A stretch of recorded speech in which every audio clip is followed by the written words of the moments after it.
Bonjour, nous sommes le mercredi 13 avril 2022 et aujourd'hui je m'adresse en particulier aux abstentionnistes de second tour. Donc je ne m'adresse pas aux abstentionnistes que j'appellerais professionnels, ceux qui s'abstiennent de manière générale. Alors si vous ne savez pas, si vous ne voyez pas de quoi je parle, je vais vous expliquer un peu en musique de qui je parle, à qui je pense exactement. Voilà, écoutez bien. Le jour du 14 juillet, je reste dans mon lit douillet. La musique qui marche au pas, cela ne me regarde pas.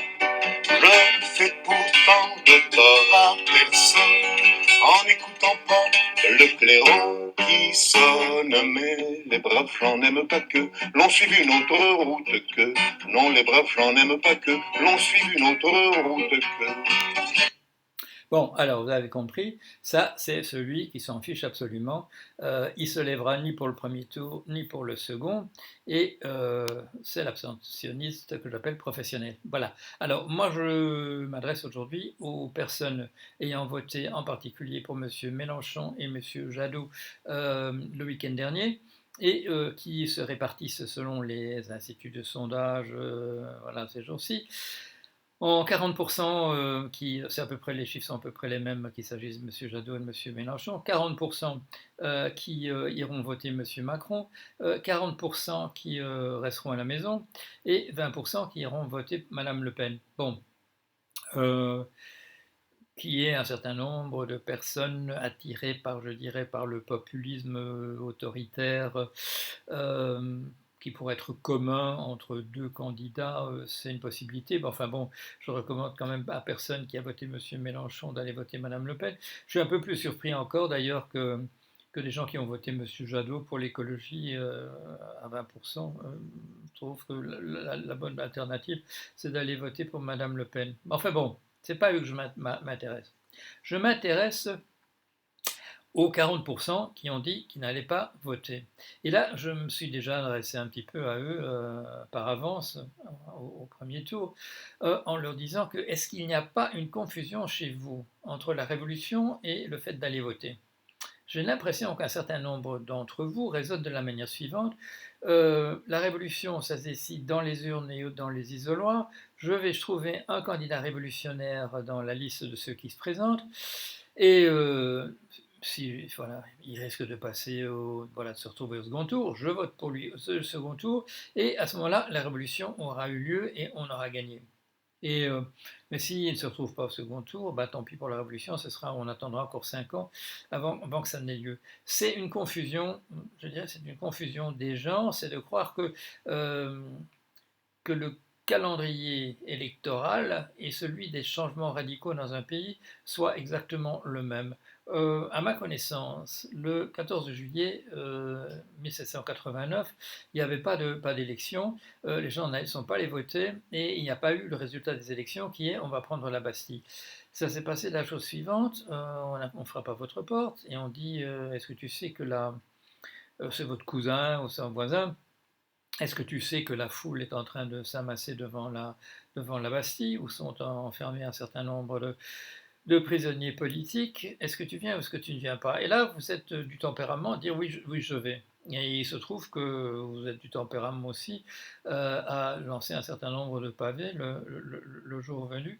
Il y a, il y a quelques soldats de votre côté, mais il y a pas mal de soldats en face. Alors, vous vous les personnes qui n'iraient pas voter la fois prochaine et qui, à mon sens, confondaient un petit peu le système voilà, de gouvernement de type classique et un changement radical des choses, je m'adresse à vous et imaginez la chose suivante. Imaginez que un jour, voilà, prochain ou pas prochain, vous soyez dans la même situation que ce monsieur dont je parlais tout à l'heure en 1789, on vient de frapper à votre porte, quelqu'un qui soit à nouveau soit un cousin, soit un voisin, disant les gens sont en train de s'assembler à tel ou tel endroit, et que vous y allez, et qu'on se trouve comme en 89, c'est-à-dire qu'en face il y a de la troupe prête à tirer. Bon, et qu'en particulier, de ce que nous pouvons savoir des deux candidats en présence au second tour, il est bien probable qu'il y ait en face de vous des gens qui aient la capacité de vous éborgner ou encore davantage. Bon.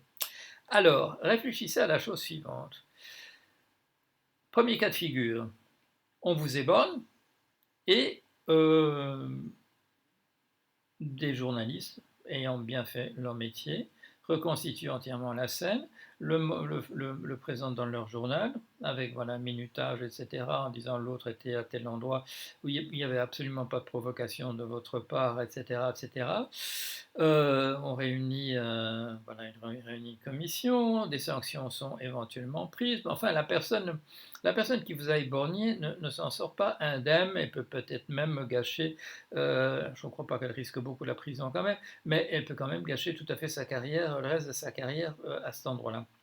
Si en face de vous, au contraire, vous avez quelqu'un à qui on a dit tu fais ce que tu veux et de toute manière on te couvrira et la manière dont c'est défini à partir de maintenant, c'est que tu seras considéré, même si tu es à 300 mètres de celui que tu es bon, tu seras considéré comme un état de légitime défense, la situation est différente.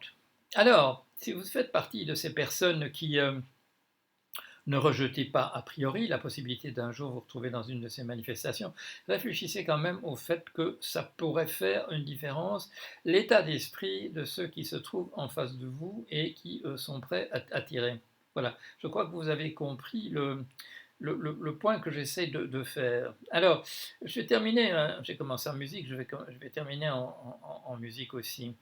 Je me suis retrouvé, il y a une dizaine d'années, je me suis retrouvé à Narbonne.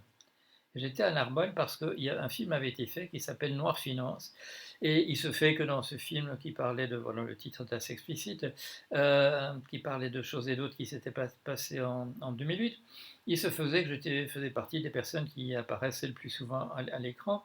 Et les deux réalisateurs m'avaient demandé la faveur suivante, est-ce que vous pouvez venir à Narbonne? Nous allons présenter le film en soirée 2 jours de suite et vous participerez à la discussion avec nous. On va pas encore faire, on va écouter ce que les gens disent, on fera encore quelques retouches, on fera encore quelques fignolages, etc. Ce que j'ai fait, et ça a été charmant, et je suis descendu dans un hôtel, et sur cet hôtel se trouvait une plaque. Et cette plaque disait la chose suivante. En 1907, à l'endroit où vous vous trouvez, plusieurs personnes sont tombées, elles ont été tirées, elles ont été tuées par la foule, par le 10e régiment qui tirait.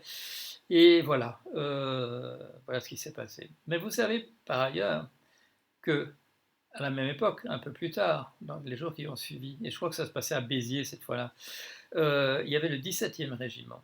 Et le 17e régiment s'est trouvé en face des émeutiers, et il faut que je retrouve ça dans ma petite bibliothèque, et il s'est passé la chose suivante, au cas où vous l'ignoreriez. Musique.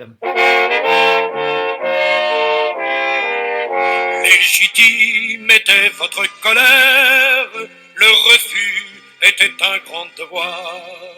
On ne doit pas tuer ses pères et mères pour les grands qui sont au pouvoir. Soldats, votre conscience est nette, on ne se tue pas entre Français. Refusant de rougir vos baïonnettes, petits soldats, oui vous avez bien fait. Salut, salut à vous, braves soldats du 17e. Salut, brave piou-piou, chacun vous admire et vous aime.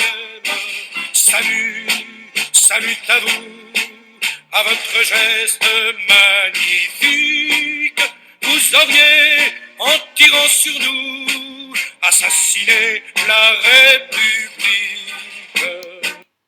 Bon, alors voilà, un peu de musique. Alors je vais terminer, et vous m'avez compris.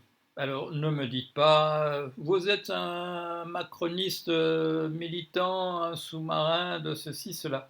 Est-ce que j'ai parlé de M. Macron? Je n'ai pas dit un mot sur M. Macron. Je vous ai parlé pratiquement que de la Révolution. Voilà. Alors, mais je voulais que vous réfléchissiez un petit peu, que vous sortiez un peu de votre moi-je, de votre bouderie, parce que la bouderie n'a jamais rien changé dans l'histoire du monde, et que vous preniez une attitude, je dirais, plus positive, que vous réfléchissiez aux tenants et aux aboutissants, et que vous disiez, la peste et le choléra, ce sont effectivement deux grandes maladies, mais si ça devait se trouver, est-ce qu'il vaudrait mieux que j'attrape la peste ou que j'attrape le choléra? Voilà, Je ne voulais vous dire rien d'autre aujourd'hui et j'espère que mon message sera passé. Voilà, à bientôt.